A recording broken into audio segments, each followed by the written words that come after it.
Eu vou pedir para vocês o seguinte, durante a palestra agora, evitem estar falando muito. Se tiver dúvida, pode colocar aqui no chat que eu vou estar acompanhando. No final, a gente vai abrir para você tirar dúvida.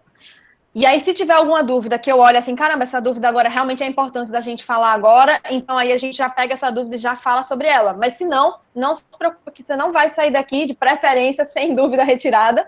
E se não der jeito, vocês podem falar comigo, podem falar também com a Isabela pelo Instagram dela, que é profa.isabelagalvão. Então, qualquer coisa, você segue a Isabela lá no Instagram. Tem muita dica, viu? Volta e meia quando eu entro no Instagram, às vezes aparece a dica de alguém, às vezes aparece postagem de alguém, volta e meia aparece as dela. Eu vou e coloco, porque geralmente as que aparecem já são dicas maravilhosas, tanto para quem está estudando para concurso, quanto para quem está estudando para a OAB. O que é isso, Iron? Piveta Castro em Advogados Associados? Já é o nome do escritório, é? Amém, viu? Visualiza aí, se for o caso, gosto disso. Mas, ó, gente, qualquer dúvida, vão colocando, tá, no chat. Eu vou ver para silenciar vocês. Deixa eu ver se tem alguém sem estar silenciado, para a gente buscar. Pronto. Tá todo mundo me ouvindo direitinho? Isabela, seja mais que bem-vinda. Isabela é professora, minha gente, de administrativo, especializada em administrativo, mas também ministra aulas em constitucional. É uma fera, minha gente, é outro nível. Eu, quando tenho dúvidas, eu falo com ela logo. Qualquer dúvida de administrativo, surgiu inclusive essa semana, Isabela, me ajuda aqui, pelo amor de Deus, já passo para ela. Ela ministra aulas tanto para faculdades, quanto também em concursos. Isabela, inclusive, tá no NUSE, né, Bela? Tá também tá no Diário e tá no Espaço Jurídico também, que eu vi que você estava lá. Isso. Boa noite, gente. Boa noite, Lu. Tá tudo certo com áudio, com vídeo? Vocês estão conseguindo me escutar, me ver direitinho? Ótimo. Tava aqui caladinha porque Lu estava finalizando a parte, né, inicial da aula. E aqui eu entrei um pouquinho antes das 8 horas, né, só para ver se estava tudo ok, se estava conseguindo utilizar as ferramentas da plataforma aqui direitinho, mas tudo certo. Boa noite para vocês. Estou muito feliz de estar aqui nesse momento com vocês, juntamente com Luciana. Quero demais agradecer o convite da professora Luciana Garré, a professora maravilhosa que consegue expressar o conteúdo de uma forma tão leve, né? A gente sabe que vocês têm muita coisa, muitas demandas na vida, de estudo, de trabalho, de casa, e encontrar alguém que consiga passar o conteúdo de uma forma leve é importantíssimo, e eu sei que Lu sabe fazer isso muito bem. É isso, essa vai ser uma noite em que vamos discutir contratos sob a ótica do direito do consumidor. Lu vai trazer um pouquinho sobre direito civil também, e a minha parte é sobre direito administrativo. Lu falou bem, né, que eu sou professora de direito administrativo e de direito constitucional também, em faculdade, em cursos preparatórios para concurso público e para a OAB, e eu espero que essa nossa noite e que esse nosso momento traga algum conhecimento, que traga trocas para todos e que seja algo bem leve e muito construtivo também para todo mundo. Agradecer até o feedback. Ajuda, né? Minha gente, então a gente já vai começar. Já estamos aqui 8h03 no meu horário, então eu vou começando, vai ficar gravado. Quem não conseguiu assistir desde o início e quem for entrando vai pegando também, tá? E aí eu vou aceitando o pessoal que for entrando. Para a gente poder falar, tá, sobre a parte do contrato, tanto no direito administrativo quanto no direito do consumidor, é importante, primeiro de tudo, dar uma relembrada com relação a alguns princípios. Tá dando eco, Bela, eu acho que é do teu. Tu consegues botar no fone? Consigo. Que aí eu acho que tá dando eco quando eu falo. Se fosse só tu falando, tava tranquilo. Melhorou? Falando aqui, melhorou. Melhorou, pronto. Aí, vê só, minha gente, o que acontece? Primeiro de tudo, você precisa se atentar quanto aos princípios. Por quê? Porque a gente, para falar aqui do direito consumidor e do direito administrativo sob o ponto de vista contratual, primeiro de tudo, é bom você relembrar quais são os princípios contratuais, porque eu tenho a teoria geral dos contratos lá no direito civil. E aí, lá no direito civil, você estudou, por exemplo, uma tal de autonomia privada, de o que não é proibido é permitido. Você vai ter muita liberdade, você tem um equilíbrio contratual, você tem paridade de armas. Você tem lá no direito civil também a ideia do pacta sunt servanda. Se não lembra, já anota. O que é esse pacta sunt servanda? O contrato, ele faz lei entre as partes, ele tem força obrigatória. E aí a gente vai ter uma exceção que até a gente vai pontuar daqui a pouco, como é no direito civil, no direito consumidor e no direito administrativo, sobre a tal da teoria da imprevisão.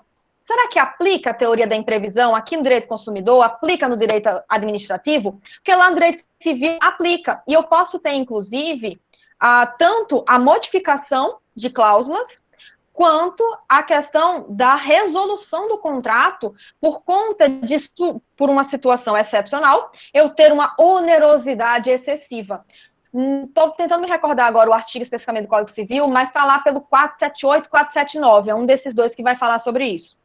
E aí, o que acontece? Você vai analisando ainda, tem outros dois princípios que são bem importantes. E esses dois princípios, eu já te adianto que eles vão estar também aqui no direito consumidor, que é a boa-fé objetiva e a função social do contrato.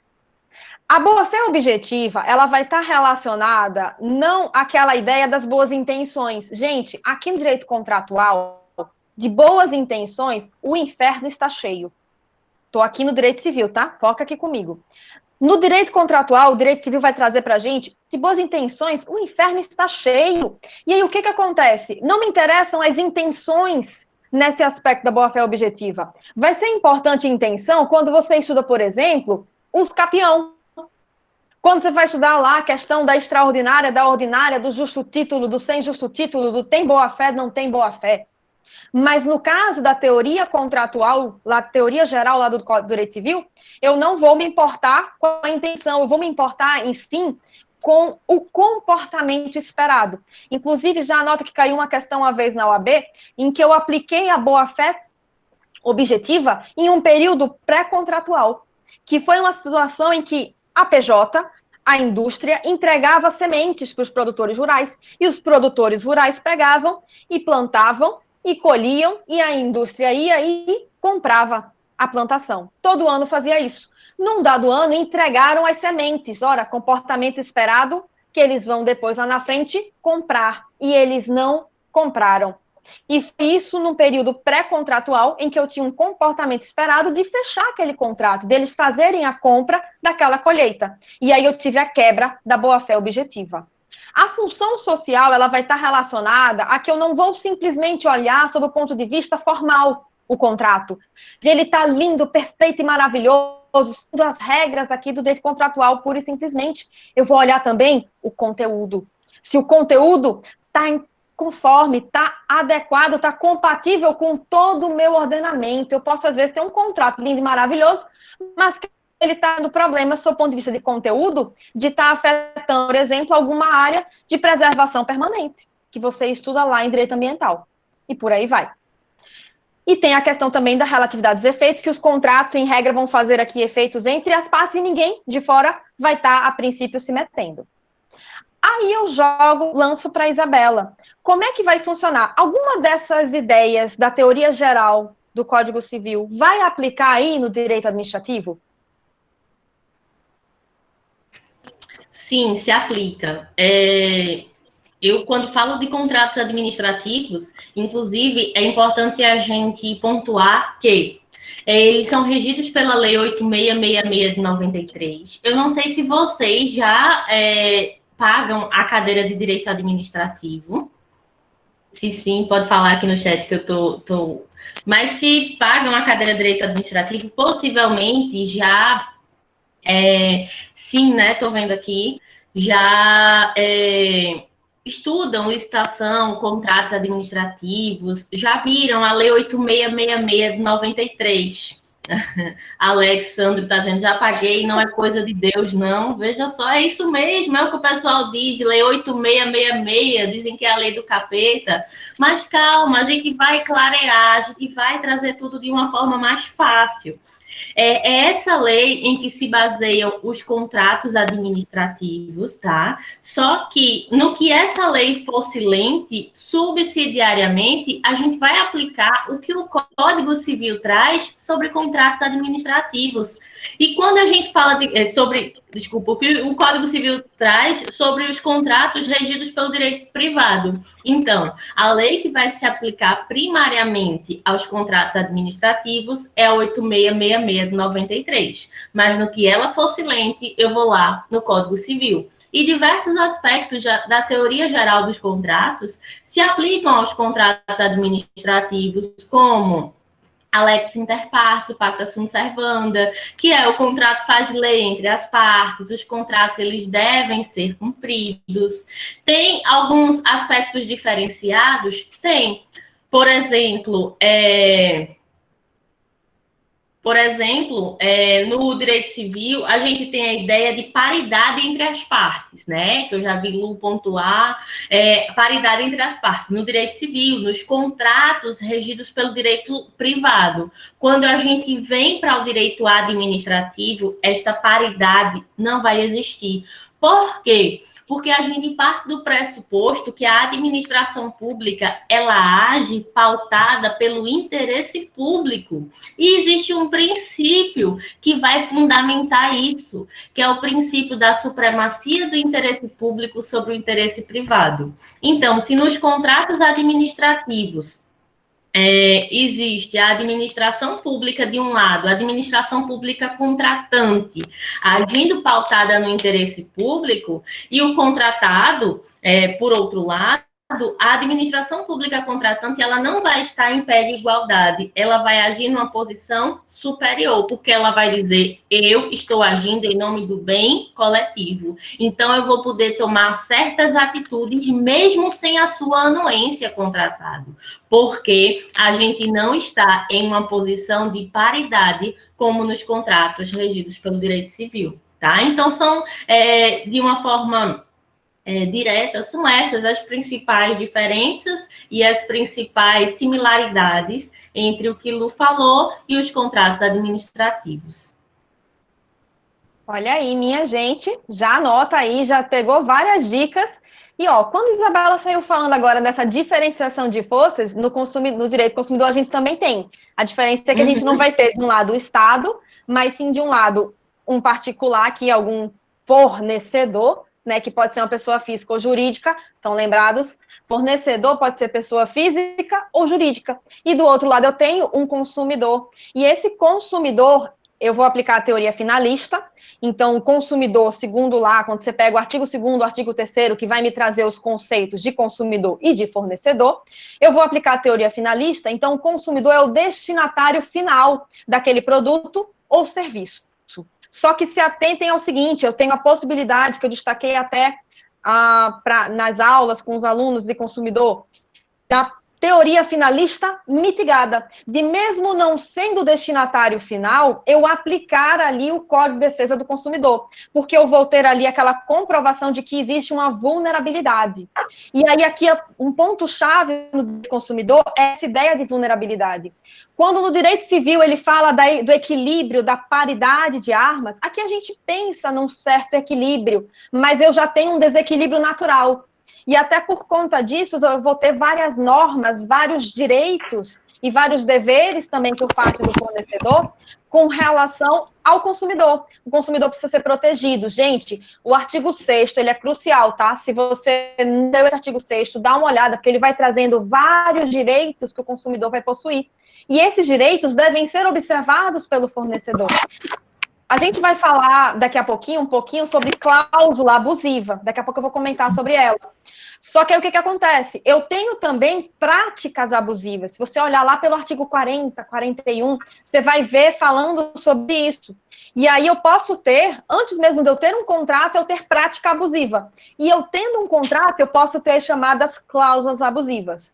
No caso aqui também, o contrato, ele faz lei entre as partes, mas o contrato consumerista, ele pode ter cláusulas que estão em desacordo com a legislação do CDC. E aí, ó, como eu tenho essa fraqueza, né, essa vulnerabilidade de um lado, que lembre-se sempre, no caso do consumidor, essa vulnerabilidade, pessoa física é presumida, pessoa jurídica, a vulnerabilidade tem que ser comprovada, eu vou ter aqui essa observância maior ainda do que está sendo do conteúdo e não simplesmente da forma. Aí ganha mais força ainda o princípio da boa-fé contratual, que é o comportamento que o consumidor vai estar, acima de tudo, esperando da parte do seu fornecedor, por exemplo, o dever de informar, que o dever de informar já é algo que é inerente, é um dever anexo a qualquer contrato, ainda mais aqui no direito consumerista, e outros deveres também que vão ser anexos, como o dever de confiança e por aí vai.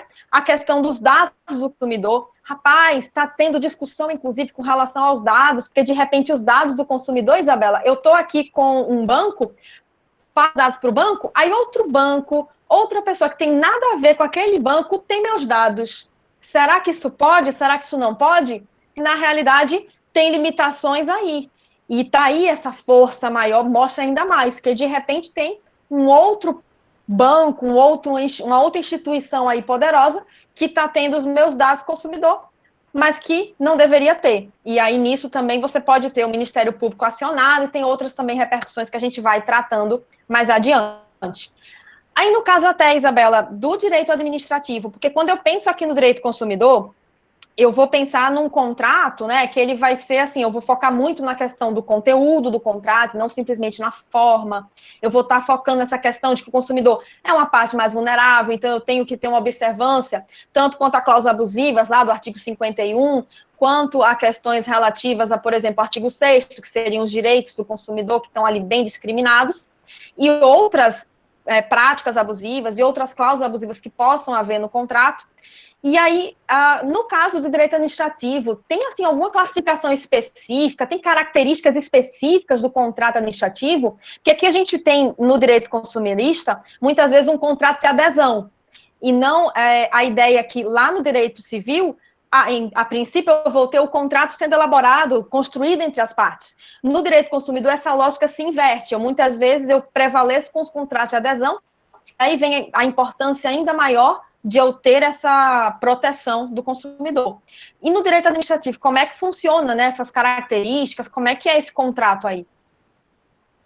Vamos lá. Sobre a questão do contrato de adesão, que é a regra, né, é o mais comum no direito do consumidor, isso acontece também no direito administrativo, tá? Como regra, são contratos de adesão em que o contratado não vai poder discutir muito as cláusulas contratuais, não vai poder construir o contrato, né, justamente com o contratante. Além dessa característica de serem contratos de adesão, é importante pontuar que os contratos na via administrativa, eles são por um prazo determinado sempre, tá? Seja ele contrato de serviço, seja ele contrato de fornecimento de bens para realização de uma obra, o que quer que seja. Este contrato, ele tem que ser por um prazo determinado. Além disso, né, trazendo algumas características para vocês, o contrato administrativo, ele é personalíssimo, intuito persona, é personalíssimo. Se uma pessoa X, uma empresa X, ou quem quer que seja, foi contratada em um contrato administrativo, é ela que deve, inicialmente, executar o contrato, cumprir o contrato. É lógico que a própria lei dos contratos administrativos, que é a Lei 8666 de 93, traz a possibilidade de subcontratações. Ou seja, eu, administração pública, contratei Luciana. E aí, Luciana, será que pode subcontratar Driele? Que eu estou vendo aqui, Driele. Pode subcontratar Driele? Pode. A Lei 8666 de 93 traz a possibilidade. Mas é Luciana que vai se responsabilizar por essa subcontratação, porque quem formalizou o contrato com a administração pública foi Luciana, tá? Então, além de ser o contrato de adesão, além de ser o contrato por prazo determinado, além de ser um contrato personalíssimo, a gente tem também que os contratos administrativos são onerosos. Onerosos, ou seja, não existe contrato administrativo a título gratuito. São também bilaterais, em que a gente tem a ideia de pelo menos um contratante e um contratado, sabendo que pode ser mais de um contratado. São comutativos, em que a gente visualiza a ideia de direitos e obrigações para ambas as partes. Enfim, aqui eu consegui pontuar para vocês alguns dos aspectos mais importantes que a gente consegue visualizar nesses contratos administrativos. Algumas coisas se parecem com os contratos no direito do consumidor, outras vão destoar um pouco, né? Conforme a gente consegue fazer esta comparação entre esses dois ramos. Bem interessante. Ó, o contratado. Ah, interessante essa pergunta. Isabela, a Guilherme trouxe aqui perguntando se o contratado responde como função pública, acho que é funcionário público, alguma coisa assim. Como se ele estivesse exercendo uma função pública, deve ser algo nesse sentido, não é isso, Guilherme? Eu acho que eu vou responder, sim, estou vendo, ótimo. Eu interpretei essa pergunta de Guilherme no seguinte sentido: o contratado foi contratado para prestar um serviço público. Se ele responde como se ente público fosse, responde sim. E aí a gente vê o artigo 37, parágrafo 6º da Constituição Federal, que pode responder bem essa pergunta de Guilherme. Ele diz o seguinte: as pessoas jurídicas de direito público e as pessoas jurídicas de direito privado, prestadoras de serviço público, responderão pelos danos que seus agentes, nesta qualidade, causarem a terceiros, assegurado o direito de regresso no caso de dolo ou culpa.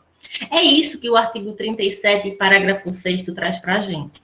Mas vamos simplificar, né, minha gente? Vamos entender o que é que ele está trazendo para a gente. Ele traz a ideia da responsabilidade civil do Estado, que é outro tema que eu e Lu, a gente também já comentou bastante, né? Traz a ideia da responsabilidade civil do Estado. E ele diz para a gente, olha, se responsabilizará como se Estado fosse também aquelas pessoas jurídicas de direito privado que estão prestando um serviço público. Então, muitas vezes, a administração pública contrata um particular para prestar um serviço público. A gente vê muito isso em empresa privada para prestar o serviço de transporte público de ônibus. É um particular contratado em um contrato administrativo. Responde como se ente público fosse, responde sim, tá certo? Por estar prestando um serviço público. O que a gente vai analisar para ver qual é o tipo de responsabilidade tá prestando uma atividade pública? Tá. Então, vai se responsabilizar como se ente público fosse. Muito interessante. Olha aí, artigo é bem falado, viu? É mesmo, viu, Alex? Muito. O artigo 37 é muito importante. E, ó, até quando tu estavas falando dessa questão da responsabilidade aí do Estado, né, que ele vai responder como se Estado fosse e tudo mais, eu me lembrei agora porque no caso do direito consumidor, muitas vezes você vai ter uma cadeia, né, até chegar, você vai ter vários fornecedores, até chegar ali ao consumidor final. E aí você vai ter a responsabilidade, que em regra aqui no CDC, como objetiva. Aí imagina, por exemplo, que acontece um vício de produto, um vício ali de serviço, eu vou ter a responsabilização, inclusive, solidária. E aí eu destaquei para o pessoal já bastante, porque o artigo 265 lá do Código Civil vai trazer para a gente que a solidariedade, ela nunca se presume, ou está na lei, ou decorre da vontade das partes. E aí isso se aplica tanto aqui, mas se aplica também administrativo, né, Isabela? Essa ideia da solidariedade, que em algumas situações você vai ter essa solidariedade prevista, mas até para a gente não desviar muito do assunto, porque responsabilidade civil, minha gente, a gente já fez. Já fez no meu, acho que já fez para o diário. Aí, no Vai Cair no AB, o pessoal pediu para a gente fazer também. Mas é um tema muito interessante. Só respondendo essa tua questão, Lu, em regra, a responsabilidade, por exemplo, entre essa empresa privada que foi contratada para prestar o serviço de transporte público e o ente público, eles não respondem solidariamente, tá? A responsabilidade da empresa vai ser uma responsabilidade primária e o Estado responderá subsidiariamente, tá? Em regra, não se aplica a responsabilidade solidária no direito administrativo. Ah, Isabela, pode aplicar em um caso ou outro? Pode, tá? Mas a regra não é a aplicabilidade da responsabilidade solidária, não. É quando tem previsão. Exato. Se liguem nisso, viu? Vocês estão vendo que isso se aplica, civil, consumidor, administrativo e por aí vai, tá, minha gente? Tudo isso é interligado. É bem interessante quando você vai tendo essa interdisciplinaridade. Tem algo parecido na Lei 8666. Você vai vendo, inclusive, a lei, hashtag, bem desafiador essa numeração dessa legislação, minha gente. Mas vamos passar, porque não acho interessante a gente focar nesse ponto. E aí, ó, a gente está aqui no direito contratual, no direito consumidor. Primeiro de tudo, anota o artigo 46 e seguinte do CDC. Por que eu estou falando dele? Porque ele vai falar especificamente da proteção contratual. E aí ele vai seguindo e vai chegar num dado momento, aí você vai ter, por exemplo, o artigo 51, que vai falar das cláusulas abusivas. E aí eu vou ter que esses contratos que vão estar aqui no direito consumerista, eles não vão obrigar os consumidores se não for dado a eles a oportunidade de conhecer previamente o conteúdo. Olha aqui aquele ponto, a importância do conteúdo. Isso está ou no 46 ou no 47, depois você dá a conferida, eu não me recordo agora qual é o artigo especificamente. Mas, ó, o que é que eu quero mais falar com vocês aqui com relação a cláusulas abusivas? Por quê? Porque eu vou ter muito contrato de adesão. Aqui no direito consumerista, vai ser muito raro você encontrar uma situação em que eu vou ter discussão, realmente, ter um contrato feito com ambas as partes ali construindo. Muitas vezes eu vou ter esse contrato de adesão que já está pré-pronto, você, consumidor, ou aceita ou não faz o contrato. E aí, o que acontece? Por conta disso, eu tenho várias limitações. E aí você vai ter, por exemplo, vai surgir legislações fora, até no âmbito da internet, porque vai ter muita questão relacionada também à internet, aqui do direito consumidor, especialmente nesse período, que aí você vai ter, por exemplo, um LGPD da vida, você vai ter um marco civil da internet, por aí vai. E aí, o que acontece? No caso dos contratos, eu posso ter cláusulas que elas são chamadas de abusivas, que vai estar especificamente no artigo 51. E tem um ponto que às vezes o aluno pode se confundir. Tem um monte de inciso, minha gente. Passa de 10, eu não lembro agora quantos dão exatamente lá. Mas o que acontece? Não fique que tudo aquilo ali que diz é somente aquilo ali. Aquelas cláusulas que estão sendo consideradas abusivas, que estão ali previstas expressamente no 51, eu tenho um rol que ele é exemplificativo e não um rol taxativo. Não exaure as hipóteses em que eu vou ter cláusulas abusivas. Então, eu posso ter cláusula abusiva, por exemplo, quando você tem uma cláusula em que a parte chega e diz assim, imagina que estamos aqui, estou eu, a Isabela e Driele. Não, Driele não, que eu já fiz muita, Driele também já foi exemplo com Isabela, vamos, Almir. Então, estamos aqui, nós Almir, estamos fazendo aqui esse contrato lá com uma empresa, uma PJ, empresa é o termo tecnicamente falando. E aí, o que acontece? Essa PJ tem aqui esse contrato de adesão e nós, consumidores, vamos aderir. Só que tem uma cláusula lá no contrato de adesão que ela diz assim, eu, pessoa jurídica, fornecedor, não me responsabilizo por nada. Estranho, né, não? Será que cabe uma cláusula dessa? Já de cara você já vê, rapaz, pelo amor de Deus. Já é desafiador se você pensar no direito civil. Aqui, no consumidor, mais ainda, é uma cláusula abusiva. Então, a gente poderia, depois, ir em busca de uma declaração do juiz da abusividade dessa cláusula. E aí, o que acontece? Essa cláusula, ela é nula ou anulável? Será que vocês se lembram disso? Lembrem-se que os contratos, que os atos, que as cláusulas, que pode ter situações, Alex está afiado, Marcial também, gosto disso, é nula, eu vou ter a declaração. Só para você relembrar, vou fazer até aqui a cena, sim, essa cena que talvez você esteja imaginando. Porque ele pode chegar para você na prova da OAB e perguntar assim, os efeitos dessa decisão do juiz retroagem ou não retroagem? E aí o termo que ele pode utilizar é ex tunc ou ex nunc. Quais são os efeitos? Se na hora da prova não lembrar, você vai lembrar dessa munganguinha básica. Se eu dou um tapinha na testa, vou para trás. Ex-tunc. Testa, tunc. Vou cair para trás. Se eu der um tapinha na nuca, nuca, nunc. Daqui para frente. Aí o que acontece? O que é mais grave? Eu cair de costas ou eu cair de frente? Entenda por que eu estou trazendo esse raciocínio para você. O que é mais grave? A Alex já respondeu, o Gerlane já respondeu, ex-tunc. Justamente por isso, é mais grave para trás. Como a cláusula é nula, ela é mais grave do que uma cláusula que seria anulável, então ela retroage. Efeitos ex-tunc. Ex-tunc, ex-nunc é só para dizer se retroage ou se não retroage. Espero que talvez você se lembrando desse mico que a professora está pagando aqui na gravação, você acerte uma questão na prova, se por acaso precisar, vai que aparece. Prefiro pagar mico, mas você passar na prova do que qualquer outra coisa. E aí percebe o seguinte, você já entendeu que essa cláusula, ela é nula. Já pagou esse mico também, Alex? Hashtag tamo junto. Aí, você já entendeu cláusulas nulas. E vejam, essas cláusulas abusivas são nulas. Eu tenho várias cláusulas que vão poder ser consideradas abusivas. Dá uma olhada depois no artigo 51, mas entenda que não é rol taxativo, é um rol exemplificativo.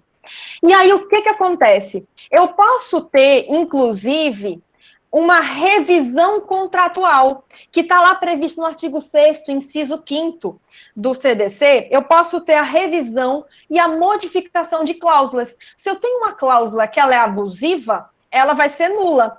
Mas eu posso, por exemplo, modificar essa cláusula para tirar essa abusividade. Eu posso, por exemplo, fazer uma revisão dessa cláusula. E aí você pode pedir, às vezes, numa situação em que não seja uma cláusula nula, não seja uma cláusula abusiva, mas seja uma cláusula que ela me gera uma onerosidade excessiva, que ela me gera prestações desproporcionais. Ó, estão conseguindo perceber aqui um quesinho de uma tal de teoria da imprevisão, daquela ideia de que, assim, eu posso ter, excepcionalmente, a modificação contratual, eu posso ter até mesmo a resolução que eu destaquei para vocês, no direito consumerista, eu também posso ter isso. E isso vai estar, inclusive, sendo trazido expressamente no artigo 6º, inciso 5º, que aí ele vai falar do direito que o consumidor possui a modificar, a revisar cláusulas contratuais. Ora, não é o consumidor a parte vulnerável? Você pode, inclusive, fazer isso judicialmente ou por outros meios cabíveis. Aí eu pergunto a Isabela, e aí? Vai ter aplicação dessa tal teoria da imprevisão, porque surgiu um fato superveniente que tornou onerosamente excessivo, que tornou excessivamente onerosa alguma prestação, que tornou uma prestação ali desproporcional por conta dessa situação. E aí, eu vou poder ter isso no direito administrativo? Vai. A gente vai ter aplicabilidade da teoria da imprevisão, direito administrativo, a gente vai ter aplicabilidade de diversos aspectos que Lu falou aí. Lu falou modificação do contrato também, né, com base na teoria da imprevisão, enfim. Eu queria, antes de falar da teoria da imprevisão, falar de uma coisinha que diz um pouco de relação com o que Lu falou. Luciana falou sobre cláusulas abusivas, tá? É importante pontuar que no direito administrativo, nos contratos administrativos, o artigo 58 da Lei 8666 de 93 traz as denominadas cláusulas exorbitantes. As cláusulas abusivas, a gente vê que é algo que não é bom, né? É algo que traz uma ilegalidade ali envolvida. Quando a gente pensa nas cláusulas exorbitantes no direito administrativo, tá tudo ok, gente. Essas cláusulas exorbitantes, elas manifestam a posição de supremacia da administração pública em um contrato administrativo, de modo que ela vai poder tomar algumas atitudes sem a necessária anuência da outra parte. Que atitudes são essas que podem ser tomadas? Ou seja, o que é que vai se expressar como cláusula exorbitante? O artigo 58 traz fiscalização dos contratos. A administração pública pode fiscalizar os contratos. Na verdade, isso nem é só um poder, é o que a gente chama de poder-dever. Ela pode e deve estar ali fiscalizando. Por exemplo, um contrato em que a administração pública contrata um particular para a realização de uma obra pública. Vai deixar o particular lá fazendo a obra do jeito que quer? Não, tem que ir lá fiscalizar, vai um gestor público ser responsável por isso. Então, a gente tem fiscalização dos contratos, alteração unilateral dos contratos. A administração pública pode, sem a anuência da outra parte, alterar os contratos. Essa alteração unilateral, por mais que ela esteja citada no artigo 58, ela é mais aprofundada no artigo 65, tá? Em que diz, como regra geral, essa alteração unilateral é de até 25% do contrato. A gente tem também rescisão unilateral do contrato, aplicação de sanções e ocupação temporária de bens, como expressão de cláusulas exorbitantes. Não são abusivas, tá? Aqui as cláusulas exorbitantes estão todas ok, são legais, manifestam a posição de supremacia da administração pública.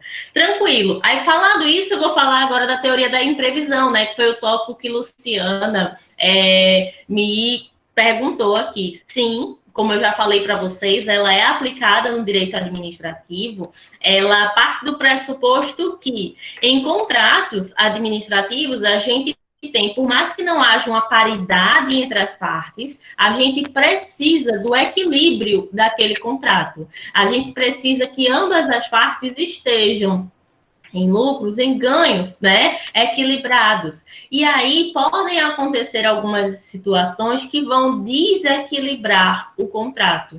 E aí vão poder ser argumentos para se alegar a teoria da imprevisão, para que haja uma modificação ou até uma rescisão daquele contrato, tá? Então, o que é que pode ser fundamento para alegar a teoria da imprevisão? Caso fortuito, força maior, interferências imprevistas, que são situações que já pré-existiam ao contrato, mas nenhuma das partes sabiam. A gente tem, por exemplo, imaginemos que vai haver um contrato para a realização de uma obra pública. Se faz toda uma pesquisa acerca daquele terreno, acerca daquela área antes do próprio edital de licitação ser lançado, tá? Se faz o projeto básico, o projeto executivo, que consistem nessas pesquisas prévias de como é a área, quais são os impactos ambientais, como é que vai ser executada aquela obra, enfim.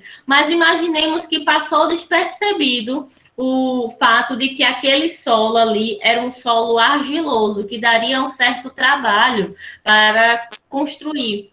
E aí isso não estava na edital de licitação, foi contratada a empresa X para realizar a obra. Quando a empresa começou a realização da obra, foi que percebeu o solo é argiloso. Então, vai precisar de muito mais tempo e muito mais recursos para que efetivamente consiga realizar aquela obra. Então, vamos rever esse contrato, porque os recursos que eu vou utilizar vão ser muito maiores. Então, isso são interferências imprevistas, situações que já eram existentes antes do contrato, mas não eram de conhecimento de nenhuma das partes.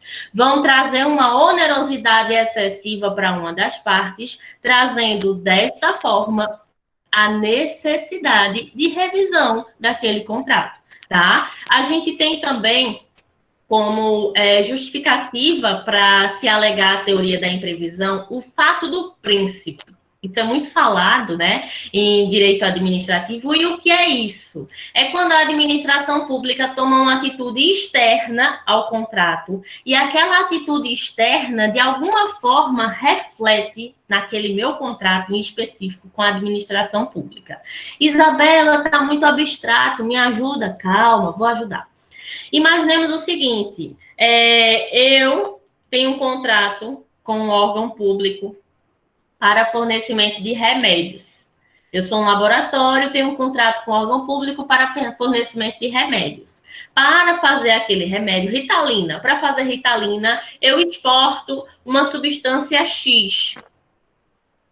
O valor da exportação, quando o meu contrato foi realizado, era um valor X.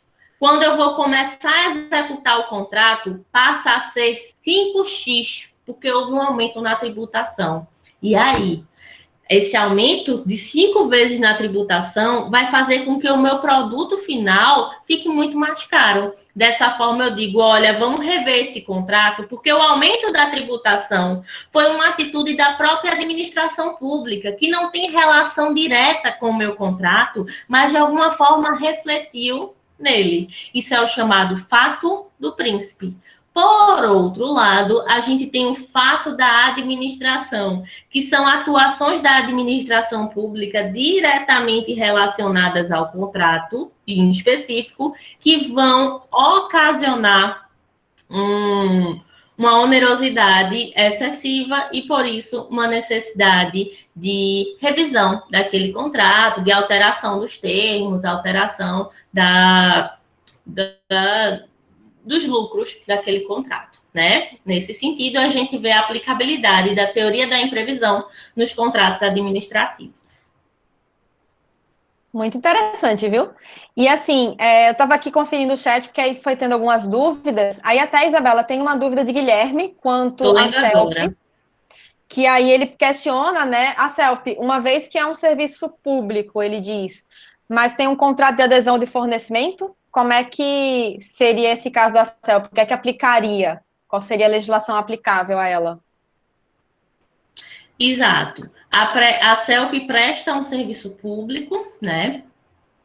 O serviço público de energia elétrica, então ela responde como se Estado fosse nos moldes do artigo 37, parágrafo 6º, então é uma empresa privada que presta serviço público, responde como se Estado fosse. A mesma coisa é a Compesa, né? A Compesa é uma empresa privada, ela faz parte da administração pública, sim, porque ela é uma sociedade de economia mista, mas ela é uma pessoa jurídica de direito privado, tá?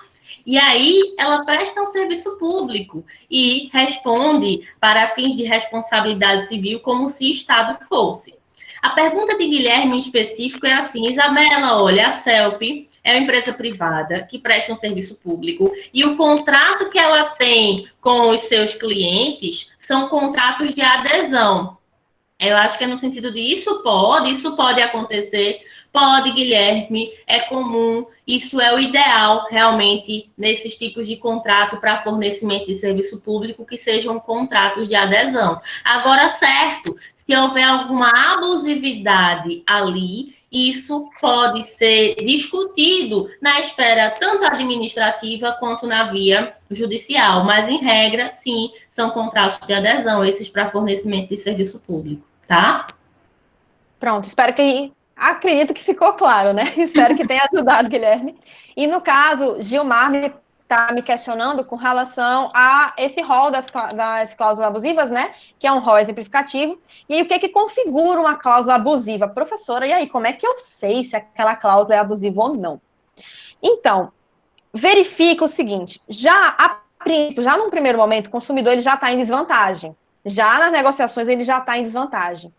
Então, uma cláusula abusiva é aquela cláusula que você verifique que ela dá uma desvantagem ainda maior. Imagina, que aí eu coloquei aqui, respondendo a ele, tem alguns casos já previstos na legislação. Aí imagina que eu coloco uma cláusula, por exemplo, que ela viola a boa-fé objetiva. Lembra que é um princípio que tem que ser observado? Tem uma cláusula, por exemplo, em que o fornecedor, ele se exime de informar ao consumidor. Será que essa cláusula... Veja, perceba, eu posso ter um dever anexo que esteja sendo desrespeitado, eu posso ter algum direito do consumidor, algo que está ali sendo uma desvantagem maior do que seria o normal, vamos dizer assim. Que você vai ver, por exemplo, quando você for estudar os planos de saúde, aí imagina o seguinte, Almir, Rafael, Aida, Roberto, Tânia, Gilvaneide, Gustavo, Guilherme, Driele, Gunter, o pessoal que está aqui com a gente. Muitos aqui vão ter um plano de saúde particular. E muitos aqui vão ter um plano de saúde particular coletivo de adesão. E você não escolheu as cláusulas que iam constar naquele plano coletivo de adesão.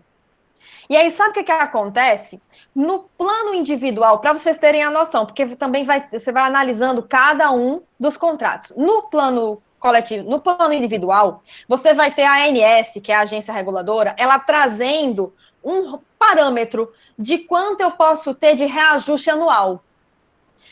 Quando eu vou para os planos coletivos, eu não tenho esse parâmetro fixo. Eu não tenho essa questão. E aí, o que acontece? Às vezes vai e aparece o seguinte, aí pode ter uma cláusula, por exemplo, que ela preveja que vai ter um aumento anual de 50%. Já parece estranho, não parece? Uma cláusula dessa eu poderia discutir. Eu já vi situação, confesso a vocês, em que já verifiquei de um magistrado considerar abusivo um aumento de 20%. Já vi o magistrado considerar 40% sem ser abusivo. Não, como não tem esse parâmetro fixo, muitas vezes o que os advogados buscam, o que até agora, atualmente, os planos de saúde estão buscando fazer? Eles deixam os aumentos próximos relativamente do que a ANS está dando para o particular. Não sei se vocês estão observando. Mas quando você pega anos atrás, você ia ter aumentos, às vezes, de mais de 100%. E aí você poderia ter previsão em cláusula, especificamente, mas você poderia ter um aumento abusivo, porque lembre, eu tenho também práticas abusivas, eu não tenho somente cláusulas abusivas. E aí o que acontece? Eu poderia ter um aumento que seria abusivo. Anos atrás você iria ver, às vezes, 100 e poucos por cento de aumento e por aí vai. Atualmente, se você for ver os planos de saúde, eles têm se adequado, porque tem tido muitas demandas judiciais, e ainda assim cabem. Surgiu um caso um dia desses no escritório, em que tinha um aumento que estava, por exemplo, o percentual da ANS e a diferença dele para o percentual que estava vindo do plano de saúde, não dava nem 10%. Eu olhei assim, eu acho difícil de conseguir que considere abusivo. Porque estava, por exemplo, era uns 5% de diferença. O juiz ia olhar assim, é quase o aumento que deu a ANS. O que é que você quer discutir para o particular? Quando o plano coletivo tem outras questões que vão ser analisadas. Eles antes utilizavam, por exemplo, um termo, Isabela, chamado sinistralidade. Atualmente, eles não usam esse termo. Por quê? Porque começaram a dizer, você chegar e dizer que você está tendo aumento de plano de saúde simplesmente por sinistralidade, você não ter cálculos, você não demonstrar, não informar devidamente ao consumidor, porque o segurado do plano de saúde é consumidor. Você está ali desrespeitando e saiu uma conduta abusiva. E aí tinha cláusulas que previam sinistralidade que eram abusivas. Atualmente, eles já não usam esse termo. Por quê? Porque gerava abusividade, gerava problema para eles judicialmente. Então, você vai vendo várias situações que vai caso a caso. Você vai precisar analisar, às vezes, para certos tipos contratuais. Porque, por exemplo, no caso dos planos de saúde, você tem uma agência reguladora, a ANS, que ela vai trazer certos parâmetros. E aí você vai analisar. Só que para plano de saúde coletivo, ela já não traz. E aí, o que é abusivo? Vai do caso a caso. Mas você já tem o artigo 51 para ter uma previsão. Então, uma vez configurada a cláusula abusiva, por si só presume dano moral. Então, eu entendo que muitas vezes você vai ter aqui no direito do consumidor o dano moral in re ipsa, que aí é uma previsão que a gente vai ter em que o dano moral já é presumido. Tem o dano, você comprova ali que tem aquela conduta, automaticamente você já tem o dano moral.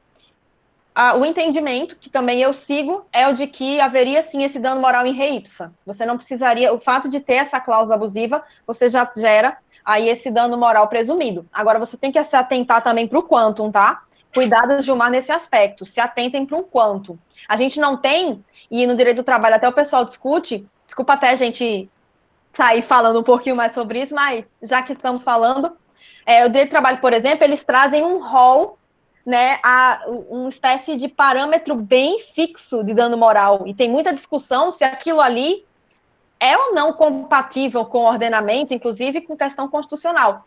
No caso aqui do direito civil, a gente não tem, assim, um rol, um parâmetro fixo, sabe? Até porque, como é que você vai medir o dano moral da pessoa? Então, você vai analisar o caso, e eu aconselho muito a você analisar a jurisprudência. como é que estão as decisões dos tribunais? Quanto é que eles estão dando? Teve um cliente meu que ele me pediu para aumentar, para pedir mais. Eu disse, ó, o que os tribunais estão dando é tanto. Se a gente colocar o que você quer, provavelmente o magistrado não vai dar tudo isso, e aí você vai ter a questão de perder aquela parte, então você vai dever ali honorários sucumbenciais para a parte contrária. Então, todo esse aspecto aí para você analisar. Perceba que o direito, ele é dividido em vários ramos, mas também você precisa sair se atentando, porque tudo tem conexão, tudo tem uma relação, uma razão também de existir. Até, Isabela, me perdi no que é que tu lançaste para mim depois de tudo isso. Eu quero só responder a pergunta de Alexandro aqui, já que você abriu para responder uma pergunta, eu vi que surgiu uma pergunta interessante, Alexandro, vou resumir aqui, sobre limite de alteração nos contratos, se existe algum limite máximo para que essas alterações possam existir. Porque a gente falou bastante aqui, né, de possíveis alterações nos contratos, sejam ele contrato regido pelo Código de Defesa do Consumidor, seja ele regido pela Lei 8666, que aí são os contratos administrativos, falamos que é possível haver alterações. E Alexandro tocou nesse tópico. Sim, mas existe um limite máximo para essas possíveis alterações? Quem traz esse limite é o artigo 65 da Lei 8666 de 93, tá? Ele diz o seguinte, que, em regra, o limite máximo, a porcentagem máxima de alteração para acréscimos ou supressões nos contratos é de até 25%. Mas, em se tratando de contrato de reforma, essa porcentagem pode ser um pouquinho diferenciada. Essa porcentagem pode ser de até 50%. Então, regra geral, até 25% para acréscimos ou supressões. No entanto, em caso de contratos de reforma, até 50% somente para acréscimos. Mas pode ser que haja um acordo entre as partes de uma forma um pouco diferenciada. Vê quantas nuances. Vê regra, exceção, e eu ainda vou trazer outra característica. É isso. Pode ser que haja um acordo entre as partes ainda de forma diferenciada do que eu acabei de falar. Pode ser que haja um acordo para supressões de uma forma em porcentagens maiores, tá? Unilateralmente, até 25% ou até 50%. Por acordo, podem haver supressões em porcentagens maiores do que eu trouxe aqui. Acréscimos por acordo, não. Mas supressões em porcentagens maiores, sim. Tá certo? Então, é isso.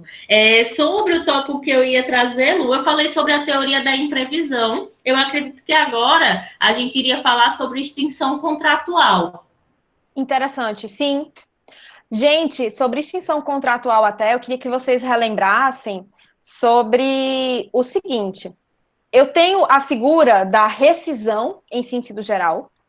Dessa rescisão, que é como se fosse aquele conjuntão maior, eu tenho dentro desse conjuntão rescisão em sentido geral. Eu vou ter a resolução, eu vou ter a resilição e eu vou ter a rescisão em sentido estrito.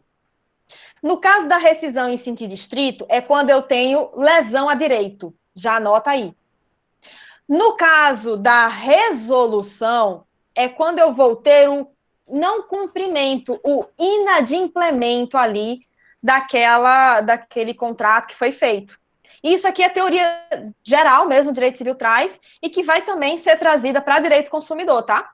E aí eu tenho a resilição, que resilição é o arrependimento. E aí lá no direito civil, eu falo muito para o pessoal com relação à resilição unilateral ou bilateral. No caso da resilição unilateral, tem um termozinho chamado denúncia, que aí você vai escutar muito quando você estiver estudando contratos de locação residencial urbana. Se precisa de denúncia cheia ou denúncia vazia, ou seja, se eu preciso motivar ou não motivar para a hashtag inquilino vaza. Basicamente é isso, porque é unilateral. E no caso da bilateral, é quando eu tenho o distrato. Tranquilo nesse aspecto? E aí, o que acontece? Quando eu falo até em resilição, eu queria lembrar vocês aqui no direito consumidor. Tem uma resilição que o consumidor tem direito naquelas compras online. Será que vocês lembram? Lá do artigo 48 a 49, acho que é 49. Depois dá uma conferida, 49. Se não me engano, é ele mesmo. E aí ele vai trazer para vocês com relação a 7 dias de quando eu recebo, que eu posso, consumidor, me arrepender, dizer hashtag quero mais não. E aí o fornecedor vai olhar assim para você assim, e Kiko? E Kiko, tá na lei. É um direito de arrependimento, ou seja, aqui eu vou ter uma resilição unilateral por parte do consumidor. E aí se atentem, tá? Porque eu vou ter situações em que vai haver a resolução do contrato, e aí você vai entrar, por exemplo, com uma demanda judicial e você vai trazer que houve a resolução pelo descumprimento, pelo inadimplemento. Vai ter hipótese em que eu vou ter a rescisão em sentido estrito, que aí é quando eu vou estar tratando de uma situação em que o fornecedor, por exemplo, lesou o meu direito, em que eu tenho um dano, tenho uma lesão a um direito, e eu vou ter hipóteses de resilição de distrato. O bilateral, no caso da unilateral, você vai ter muita restrição para eu ter essa resilição por parte do fornecedor. Perceba, por exemplo, no caso dos planos de saúde, que muitas vezes você vai ter aquela questão dos 3 meses. Estão lembrados disso? Se aí você não cumpre por 3 meses, encerra. Tem essa questão, tá? Se você, por exemplo, passa 3 meses sem pagar, e aí agora, nesse período da pandemia, teve inclusive já decisão, já tem questão quanto aqui você não vai poder chegar e parar de prestar. São 2, Gunter? São 2? Cadê Gunter? São 2 meses. Rapaz, eu já vi contrato com 3, vice? Eu já vi contrato com 3. Mas sim, tem também essa questão de 60 dias, mas eu já vi contrato com 3. Eu tenho um contrato de plano de saúde mesmo que a previsão nele era de 3 meses. Para o consumidor é melhor, né? Se for 3 meses é melhor para o consumidor. Mas aí tem esse mínimo também. Aí o que acontece? Eu vou ter essa questão de que tem certos limites. E aí, no caso do direito administrativo, não sei se vocês perceberam, já pelo que a gente foi falando, aqui eu tenho muita proteção, né, para o consumidor. E no direito administrativo eu tenho muito poder para o Estado. Perceba essa diferença. Eu acho bem interessante esse ponto. Porque aqui eu me atento muito no consumidor a proteger, porque ele é a parte vulnerável. Lá no direito administrativo, tenho muito essa ideia do príncipe, né? Do fato príncipe, do Estado, do forte. Eu vou ter muita questão em que o Estado aí vai ter quanto ao contrato. E aí até eu pergunto à Isabela, alguma coisa disso que eu falei aqui, de resolução, resilição, rescisão, algo disso aí faz sentido no direito administrativo? Então, o que o Lu falou sobre ter muito poder, né, para a administração pública nos contratos administrativos é perfeito. Perfeita a comparação que ela faz, né? No consumidor, eu dou muita proteção para o consumidor e no contrato administrativo, muito poder para a administração pública. Sobre o que o Lu falou, né, as formas de extinção contratual, todas elas, o que vai se aplicar aqui é a rescisão, tá? A gente tem o artigo 79 da Lei 8666 de 93, que ele traz as hipóteses de extinção dos contratos administrativos mediante rescisão. E quais são elas? Eu tenho a rescisão unilateral. Quando a gente fala de uma rescisão unilateral, pode vir em alguma prova, em alguma questão, OAB, concurso público, faculdade de vocês, essa rescisão unilateral prevista no inciso 1 do artigo 79 da Lei 8666 de 93, também pode vir com a nomenclatura de rescisão administrativa, tá? É uma rescisão feita nas vias administrativas, que é poder tão somente da própria administração pública. Existe também a rescisão judicial. Essa rescisão judicial, ela é por parte do contratado. É assim, ó, pode acontecer, por exemplo, quando a administração pública não está efetuando a contraprestação pecuniária pelo fornecimento do serviço do contratado. Acontece muito. muito mais do que a gente pensa, né? Uma empresa foi contratada pela administração pública para prestar um serviço, está lá prestando, mas cadê que o município paga? Acontece muito em vias municipais. Cadê que o município paga? Não paga. Não paga, não paga, e a empresa começa a fornecer sem ser paga, até que se passam mais de 90 dias. E aí ela pode alegar a chamada exceção de contrato não cumprido. Passou mais de 90 dias sem me pagar, eu vou poder parar de fornecer o produto, o serviço. A empresa pode alegar isso. E aí, eu parei de fornecer e, além do mais, eu quero rescindir esse contrato. Eu não quero mais fornecer para esse município que não está me pagando. Será que o contratado pode rescindir administrativamente ou unilateralmente? Não. O contratado ele vai ter que solicitar, na verdade, uma rescisão judicial, tá? Então temos a rescisão unilateral, que é por parte da administração pública, a rescisão judicial, que é por parte do contratado. Temos também a chamada rescisão de uma forma bilateral, denominada de extrato amigável, que ocorre por acordo entre as partes, tá? Ambas as partes, contratante e contratado, e eles decidem rescindir, e aí pode acontecer, tá? Amigavelmente. E ainda temos a rescisão de pleno direito, que ocorre, por exemplo, quando há a falência do contratado. A administração pública contratou a empresa X, mas ela veio a falir. Então, haverá aí a aplicabilidade da rescisão de pleno direito. Estou vendo aqui rapidamente o chat e eu vi que surgiu uma pergunta interessante, que eu vou fazer a leitura aqui, tá? Na verdade, são duas pessoas que estão conversando. É Lu que está conversando. É Luciana que está conversando com o Guilherme. Que é sobre a questão dos médicos nos hospitais de campanha, que entra os serviços essenciais. Então, essa exceção de contrato não cumprido nos contratos administrativos, ela pode ser alegada sim, mas quando se trata de serviços essenciais, existe uma peculiaridade maior. Deixa eu dar um exemplo.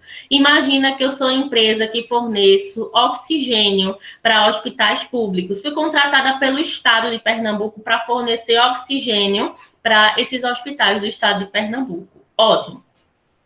O Estado de Pernambuco não está me pagando. Será que eu posso deixar de fornecer o oxigênio após 90 dias? Como aí trata-se de um serviço essencial, a jurisprudência entende que não. Eu coloco aqui em ponderação os bens que estão sendo discutidos. Vê só, o que eu quero aqui é algo relacionado ao patrimônio, é dinheiro que eu quero. Ao passo que, por outro lado, eu estou falando da vida de muitos indivíduos que precisam daquele fornecimento, daquele oxigênio. Então, desta forma, eu não vou poder parar de fornecer. Então, a questão dos médicos, Guilherme, é muito similar ao que eu estou falando aqui, relacionada a esta empresa de oxigênio, é algo essencial, em que a jurisprudência entende que não vai poder ser alegada a exceção de contrato não cumprido. Tá? Teve outra pergunta aqui mais para cima, que eu vou responder também, de Maciel, tá? Que eu tinha visto um pouco antes, mas eu deixei para responder agora, para darmos continuidade ao que estamos falando. Vê só o que Maciel perguntou. Vou ler a pergunta por inteiro. Se o poder público der causa à rescisão do contrato, o particular pode ser indenizado? A previsão contratual no instrumento confeccionado pelo Estado, já que, em regra, o contrato é de adesão, e se for, qual o limite proporcional? Marciel, para eu responder essa tua pergunta, eu vou fazer a leitura do próprio artigo 79. Lembra que quando eu falei as formas de rescisão do contrato, eu disse, estão lá no artigo 79. E este mesmo artigo, Marciel, traz essa possibilidade de indenização ao particular, quando ele não for culpado pela rescisão do contrato. Vê só. Quando a rescisão ocorrer com bases no inciso 12 a 17 do artigo anterior, sem que haja culpa do contratado, será este ressarcido dos prejuízos regularmente comprovados que houver sofrido, tendo ainda direito à devolução da garantia, pagamentos devidos pela execução do contrato até a data da rescisão e pagamento do custo da desmobilização. Então, é só para deixar bem claro, a Lei 8666 de 93, ela sim prevê a possibilidade de a administração pública rescindir o contrato com o particular contratado sem que ele fosse culpado por aquilo. Será que ele vai ser indenizado? Vai sim a esta previsão. A previsão contratual, Maciel, tem que ser nos moldes da própria Lei 8666 de 93. Se ela estiver de forma diversa, mesmo se tratando de um contrato de adesão, cabe aqui uma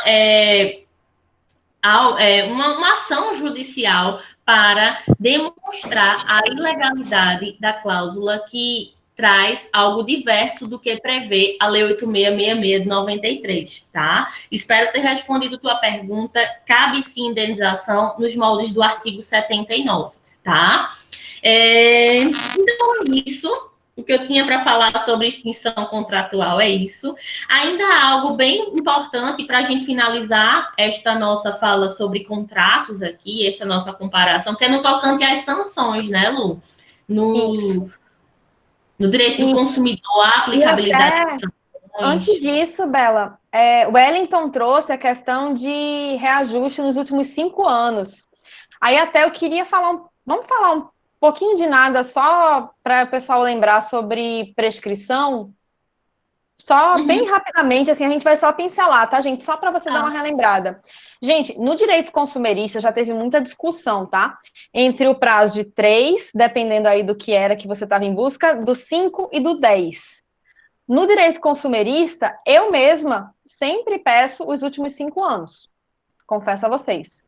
Até hoje, geralmente as causas que eu tenho visto, a prescrição tem sido dos últimos 5 anos. Por exemplo, plano de saúde, eu já vi discussão sobre 10, 5 e 3.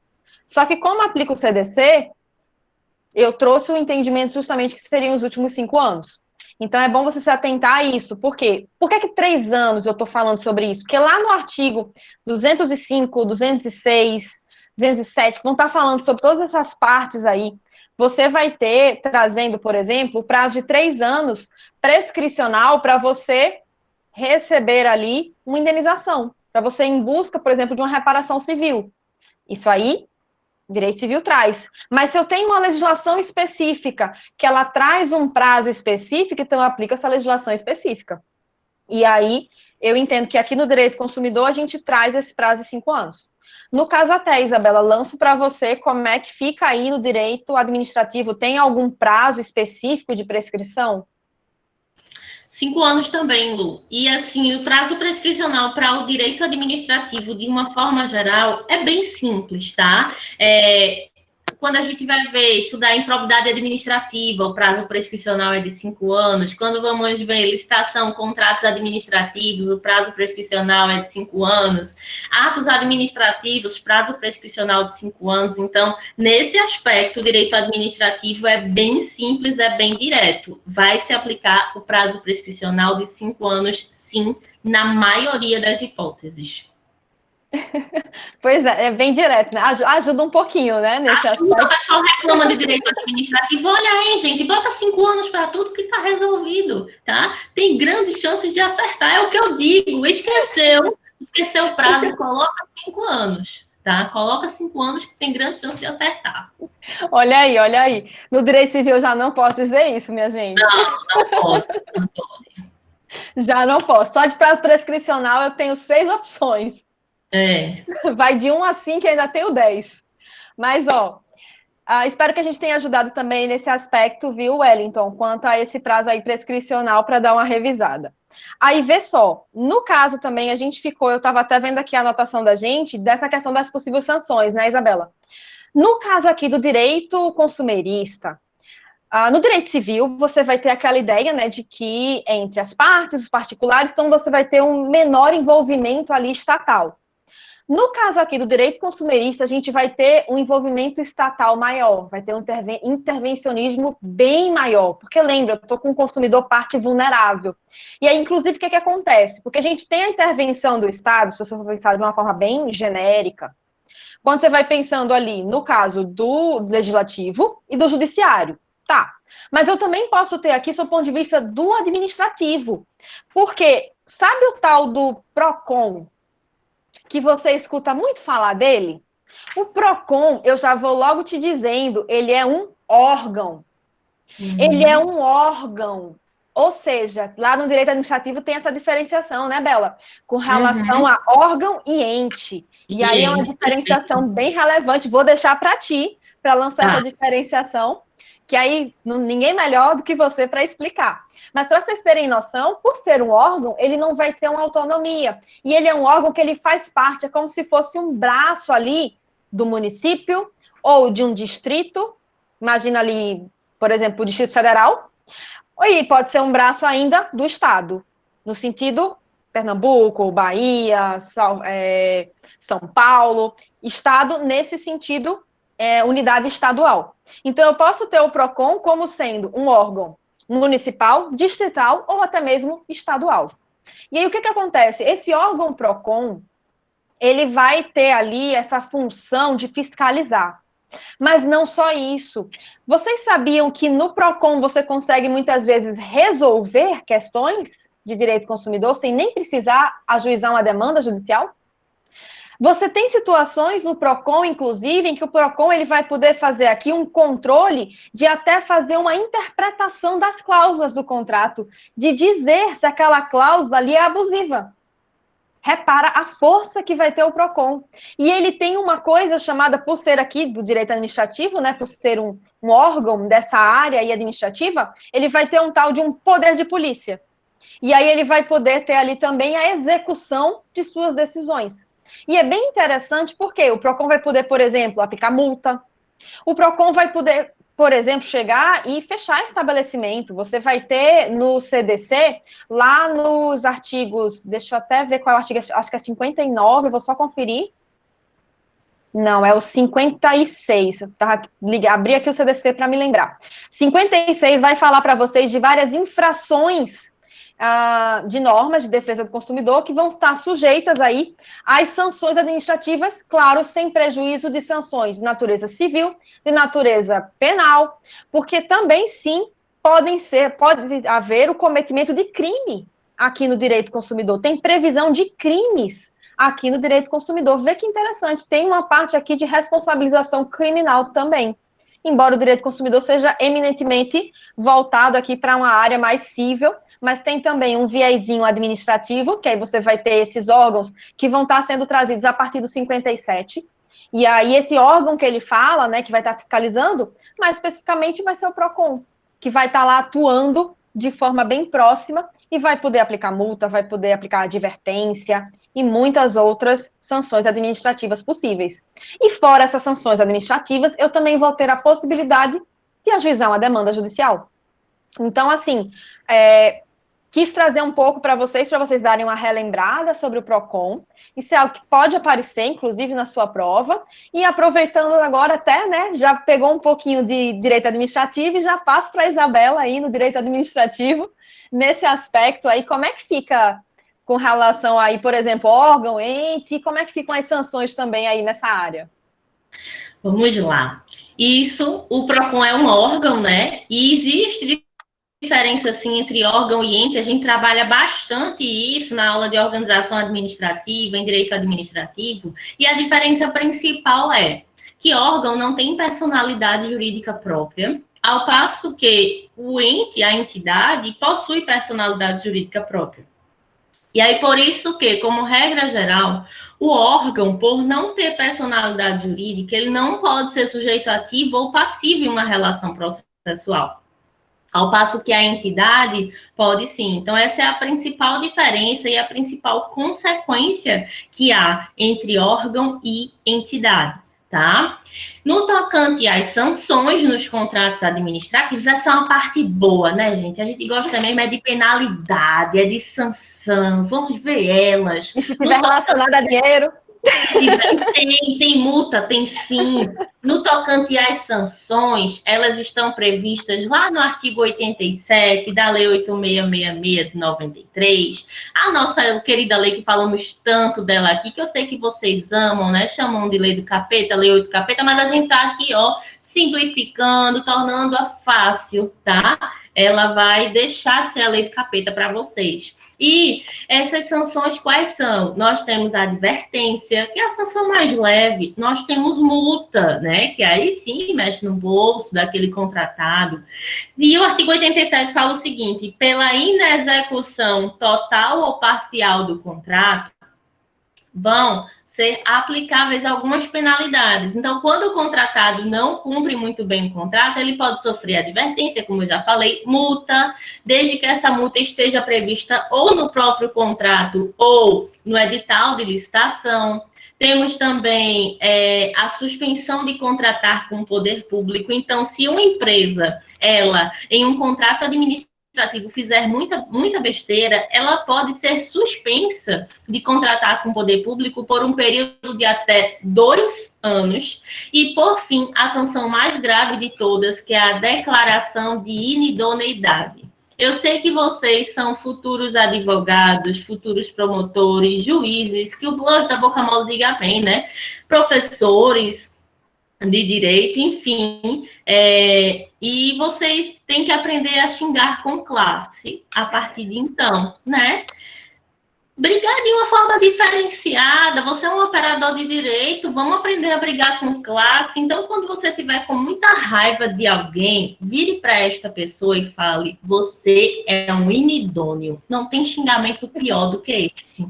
É o xingamento que a administração pública faz para uma empresa que não cumpriu o contrato. É a pior penalidade que tem nos moldes do artigo 87, declaração de inidoneidade. Declara lá expressamente que aquela empresa é inidônea, aquilo vai ferir a reputação da empresa.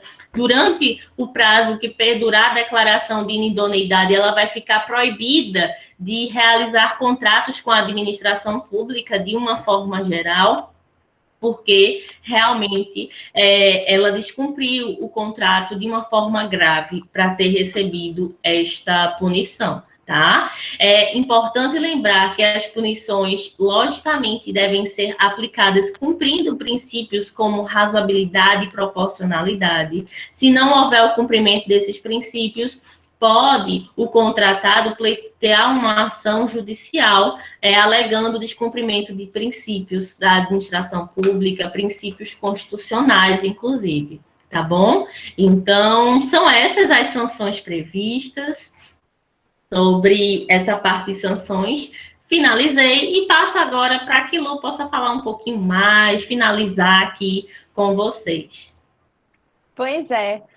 Primeiro de tudo, gente, aproveitar aqui, antes de eu responder, porque teve uma dúvida aqui no chat, que eu disse, eu vou responder, mas eu vou responder aqui verbal. Que é essa agora, tem que responder verbalmente, tem que bater na tecla, porque advogado gosta de garantir resultado. Mas daqui a pouco eu explico isso. Mas antes de eu explicar esse aspecto, parabenizar vocês, tá? Porque vocês estão aqui. E vocês estão, detalhe, eu tô vendo que tem gente aqui que tá assim, Senhor proteja, a gente tá aqui 9 e pouco da noite, minha gente, vocês são demais. Ó, postura aí, entendeu? Outro ponto, viu? Postura de advogado, postura de hashtag sou poderoso, tá? Que às vezes é a chave para você chegar e ganhar uma ação. Às vezes é a chave para você chegar e conseguir um acordo maravilhoso. E eu espero que esteja sendo, né, bacana essa troca. Eu e a Isabela, eu gosto muito de fazer um bate-volta com ela. Às vezes fica um pouco desafiador da gente conseguir combinar os horários, mas é porque aquele negócio da vida de professor, hashtag bem desafiador. E aí, assim, mas graças a Deus a gente conseguiu fechar para vir aqui. E é aquele ponto, sabe? Isso já é um conhecimento para você ter, para você revisar, para você ter acesso. E o bacana é que você vai tendo um bate-volta que vai ligando o seu cérebro até para as diferenciações nas áreas. Porque muitas vezes você estuda responsabilidade civil, você estuda contratos, e aí você acha que é só naquela área ali que você está estudando, mas perceba que vai tendo em vários locais de formas diferentes. Olha, ó, não gaguejem nenhuma. Pois é, Isabela é outro nível. Hashtag outro nível, minha gente. Vocês não têm noção. Mas, ó, eu queria responder uma dúvida que surgiu aqui com relação que Iron trouxe, que ele trouxe assim, ó, quando o demandado, né, quando você tem uma demanda, e aí a parte demandada já sofreu uma sanção do PROCON, teve uma multa, teve algo parecido, é correto afirmar que sua demanda irá lograr êxito na esfera jurídica? Ou é equívoco pensar dessa forma? Rapaz, eu vou dizer uma coisa para vocês, tá? Advogado, ele tem uma obrigação chamada obrigação de meio. Quando vocês estudam direito civil, vocês estudam que eu tenho obrigação, coisa ruim, mas essa é boa. Porque a obrigação de meio é que eu vou adotar todas as medidas para conseguir ali, são os meios, é o caminho que mais importa. Eu, por exemplo, não perder prazo. Por que advogado endoida quando está perdendo prazo? Porque se você perde o prazo, e aí a perda desse prazo gera que o seu cliente perca a ação, você pode ser responsabilizado. Não só pode, como provavelmente vai. Porque você não cumpriu com sua obrigação de e-mail. Mas eu vejo muito advogado por aí assumindo uma coisa chamada obrigação de resultado. Não, é causa ganha.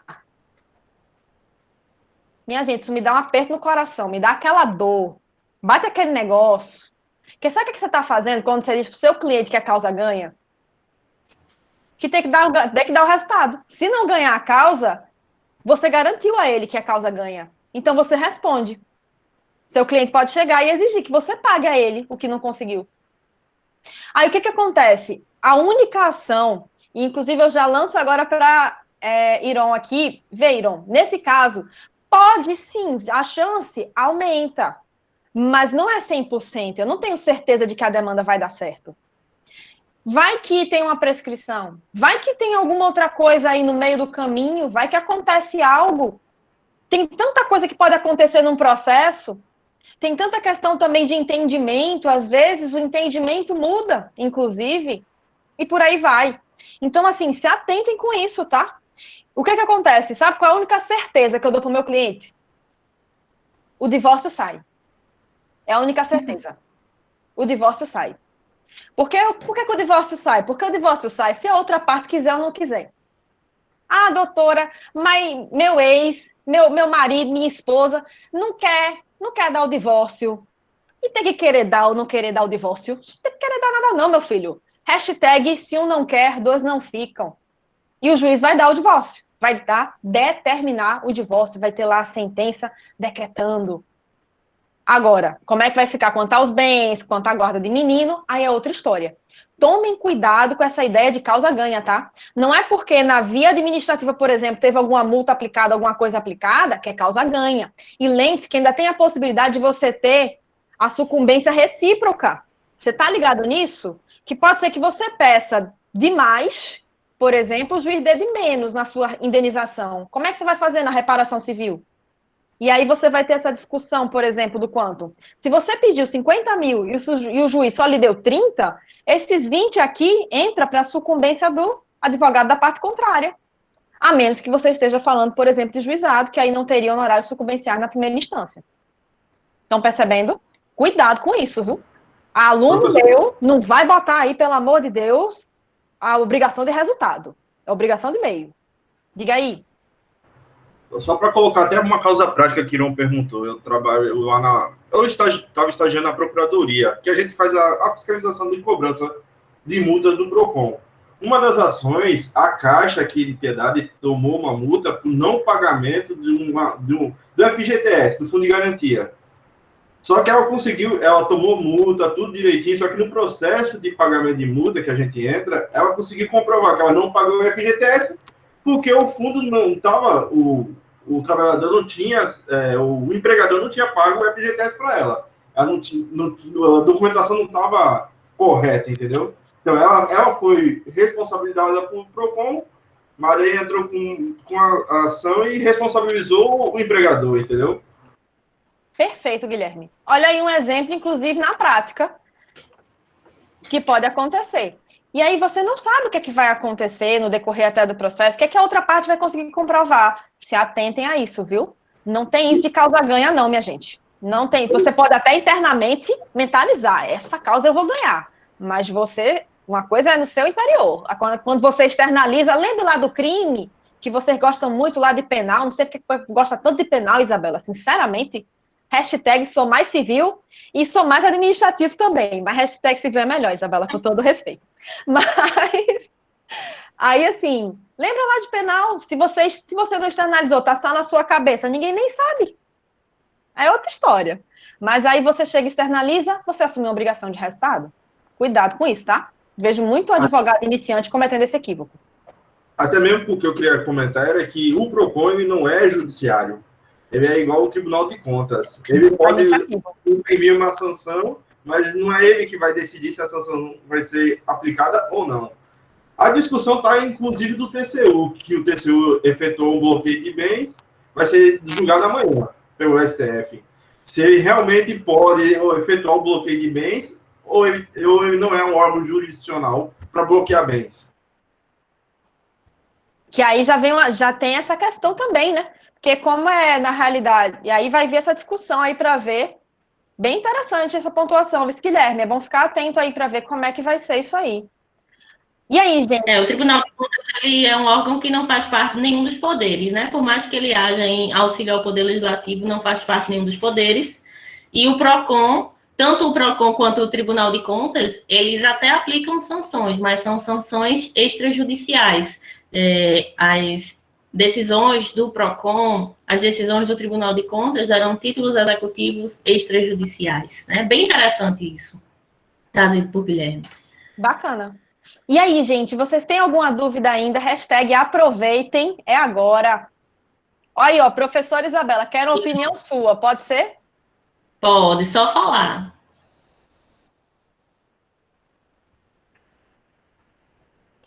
Alexandre, está na essência do ser humano gostar de penal. Olha, eu gosto de penal, viu? Vou abrir meu coração aqui com vocês. Pela primeira vez na história da minha vida, vou abrir meu coração aqui de primeira com vocês. Eu gosto de penal. A verdade é essa, eu gosto. Gosto mais de direito administrativo, né? Mas eu gosto de penal também. Ó, Iron fez uma pergunta aqui. Peraí. A CELP tem um escritório instalado no próprio prédio do juizado, sim, no juizado especial civil lá da Embirimbeira.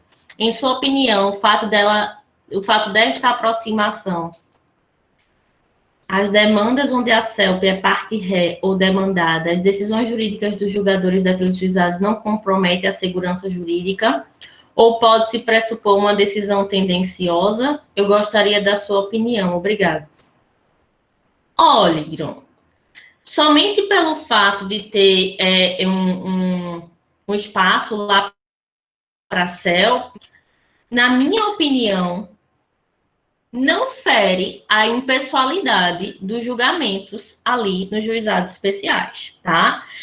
A minha opinião é essa. A minha opinião é que aquilo existe para que haja uma maior eficiência, tá? Para que haja uma maior eficiência nas demandas em que a CELP faz parte. E a gente sabe que muitas das demandas dos juizados especiais cíveis, a CELP é parte ré. A gente sabe que isso é muito comum.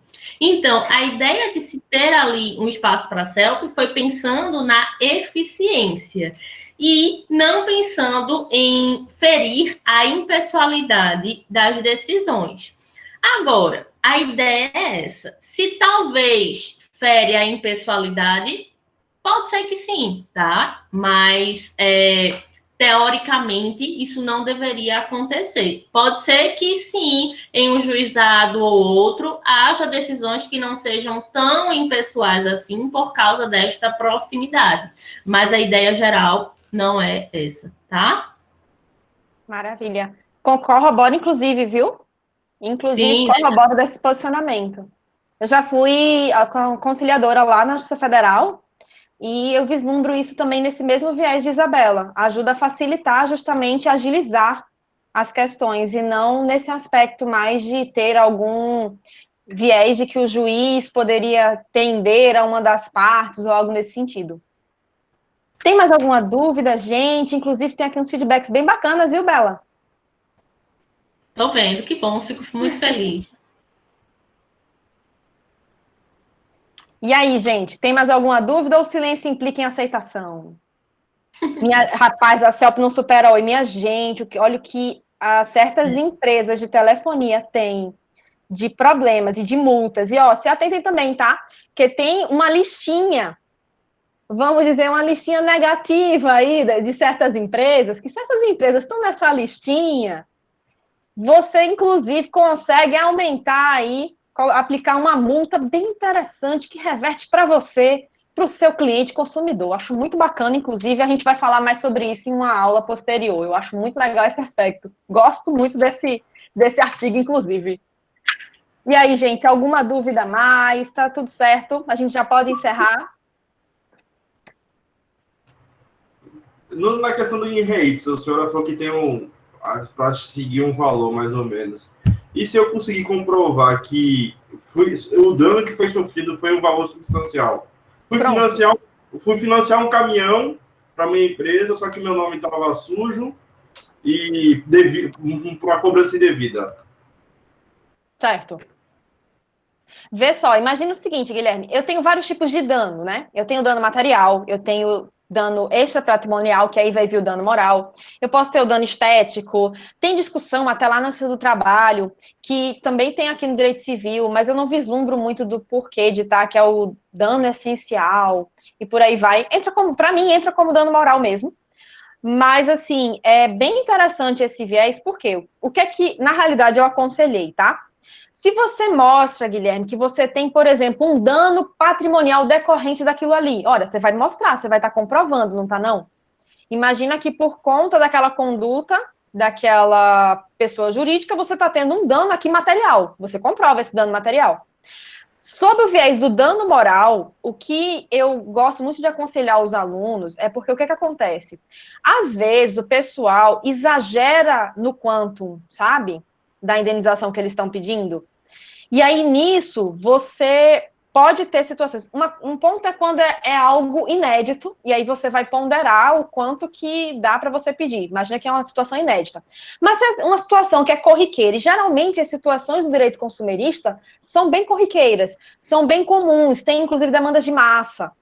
E aí, o que acontece? Você pega, muitas vezes, uma situação em que você já tem uma prática, mais ou menos, de uma noção de quanto que o magistrado vai estar dando ali, né?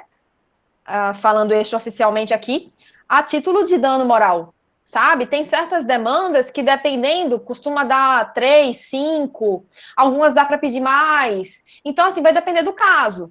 Em direito, quando você vai pensar, por exemplo, quanto a plano de saúde, dependendo do caso, eu já tive situações em que a indenização por dano moral foi de 10 mil, 5 mil, e já tive situação em que foi de 40 mil, por exemplo, assim, vai variando de uma situação para outra. Mas o que é que eu aconselho é cuidado naquela questão de cabe dano moral.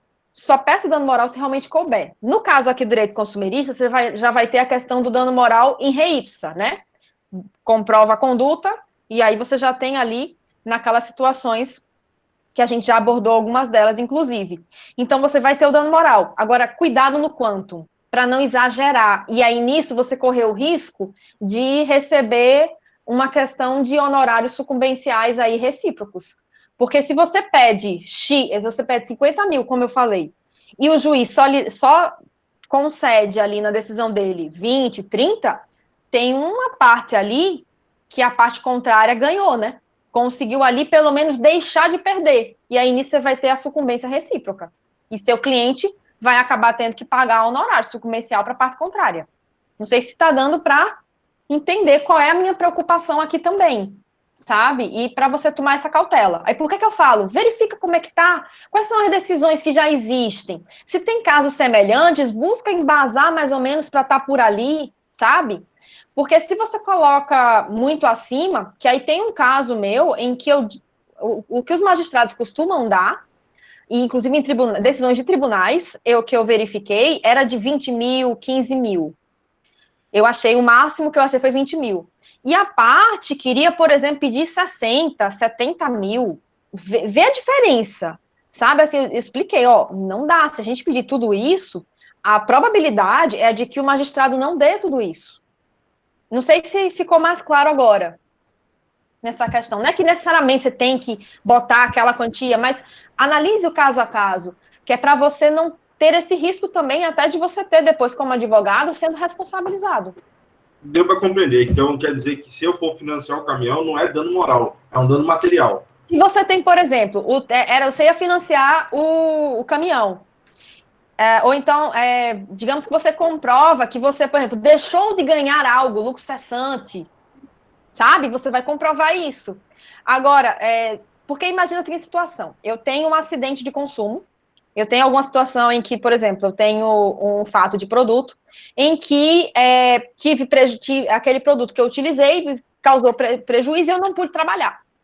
E aí, por não poder trabalhar, eu deixei de receber uma quantia. Eu tenho aqui a possibilidade da indenização dessa reparação civil aqui sob o aspecto do lucro cessante, que entra na esfera patrimonial.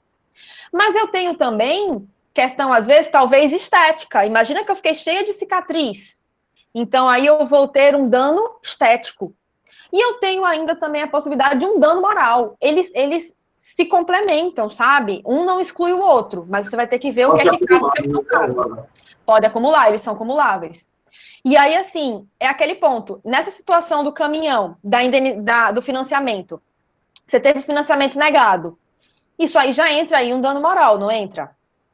Entra um dano moral. Mas imagina que porque você não conseguiu financiar esse caminhão, você que ia precisar desse caminhão, ia até aí, você já estava com tudo programado, tudo certo, só teve a negativa na hora de fechar, e esse já tinha um monte de entrega que você ia fazer, e você deixou de ganhar dinheiro. E ainda teve, talvez, sabe, contratos que você perdeu, que você teve que indenizar para o cliente. Tá dando para... administrativo com a prefeitura. Aí você pode ter aí, talvez, até uma questão de lucro, você pode ter uma questão do que você deixou, da perda de uma chance, você pode também entrar nesse viés, e você pode também ter a questão da indenização por dano moral, dependendo da situação, eu vislumbro também, pode ter os dois. Por que não? Depende do caso, é caso a caso. Ok, muito obrigado pelo esclarecimento. Entendeu? E até, gente, sempre fique... vocês têm o contato da gente. Eu tenho ex-alunas minhas, ex-alunos meus, que falam comigo anos depois, tirando dúvida. Hashtag estamos aqui. Só não exagerem aí na consultoria jurídica, tá?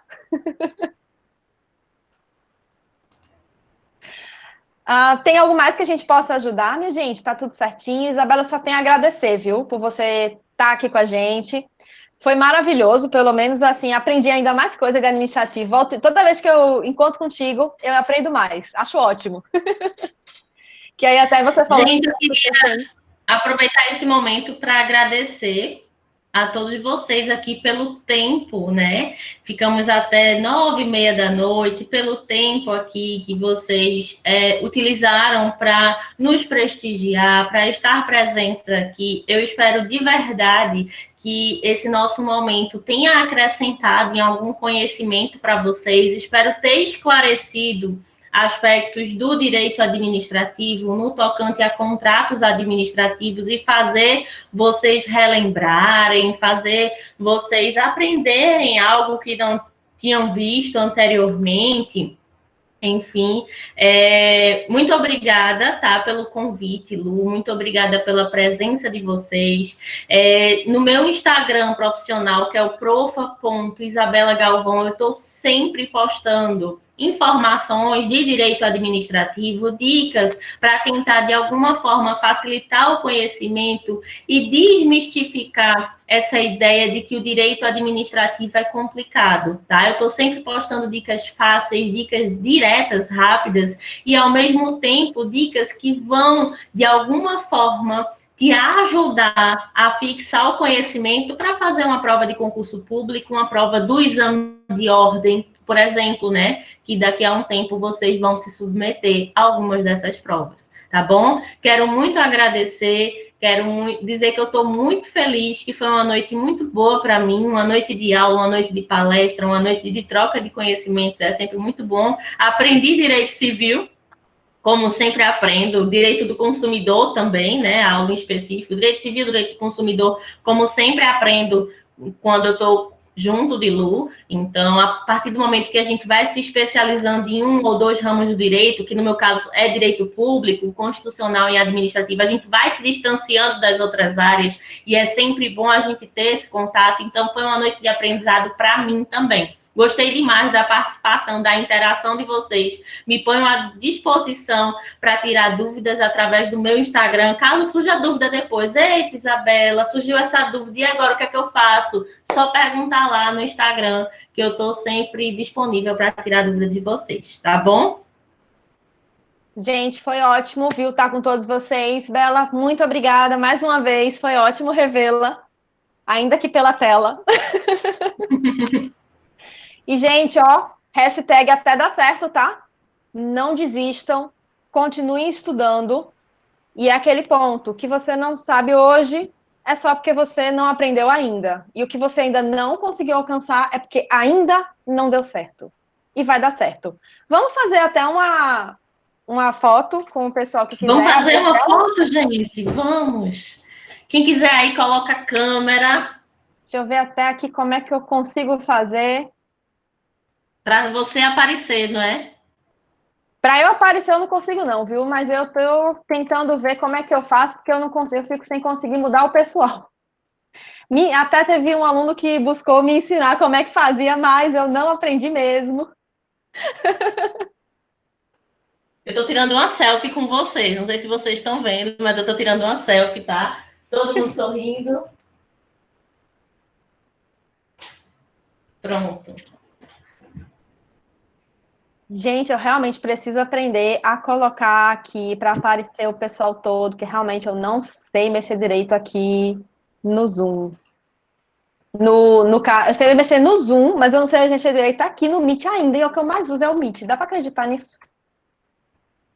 Tô tentando descobrir como é que eu faço para passar pro lado aí, para ver, para trazer mais gente aparecendo, porque só aparece uma quantidade limitada de pessoas. Realmente não sei mexer, minha gente. Vai ser desafiador nesse aspecto. Diz aí. Tem a parte de apresentar agora, tem 3 pontinhos. Certo. Lá embaixo, inferior direito. Certo. Alterar layout. Certo. Alterou? Tá mosaico. Botei mosaico já. E só aparece poucos, não é isso? É, e não consigo botar para aparecer o restante do pessoal. É bom treinar outra hora, porque já fica prática já. Pra aprender, né, não? Exatamente. Eu acho que foi Gunter que me mandou a orientação, mas, rapaz, pessoa, é problema de BIOS, entendeu, minha gente? É questão de BIOS mesmo.